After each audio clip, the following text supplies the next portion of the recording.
Line set covers can protect the refrigerant lines, insulation, and wiring when running outdoors. The covers can also help give a tidy look to an installation.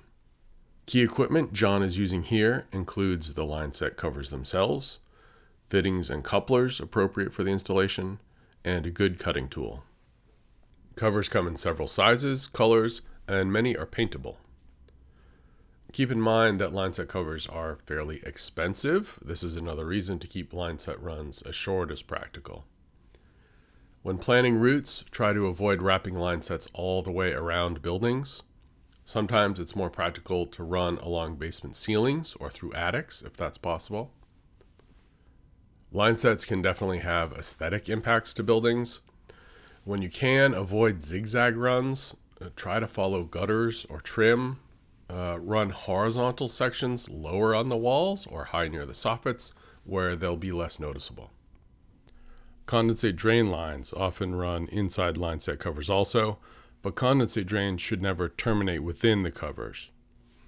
Try to route condensate by the shortest, steepest route. It's often best if condensate drains come straight down from the indoor unit. That's what John did in this installation. Condensate comes straight down and out through an elbow when the line set turns. This example is great in that the condensate drain comes straight down, but it might have been nice to avoid running the line set horizontally right across the middle of the house. Work from the wall penetration towards the outdoor unit. Attach the wall inlet piece first. Use fasteners appropriate for the siding or the substrate. Make sure every section is plumb and level. Attach the back pieces of the cover to the siding. Put the front cover away in a safe place where it won't get scratched or stepped on. Use good tools to cut covers to length.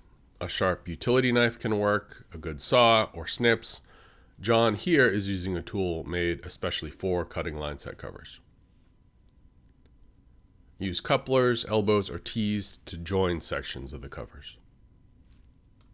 The last fitting here near the outdoor unit is the end socket. Keep in mind any pipe insulation outside of the line set cover will have to be protected from UV. The insulation we'll use here has a built-in UV coating. Once you've installed the back plates, install clips or anchors to support the line sets. Copper tubing needs to be supported at least every 6 feet horizontally and 10 feet when running vertically. We have a separate video about running the line sets themselves, but laying out the route and installing back plates needs to be done first. Attaching the front covers themselves can be one of the last parts of the job, or it can be done if you have some downtime, maybe while you're running pressure tests, for example.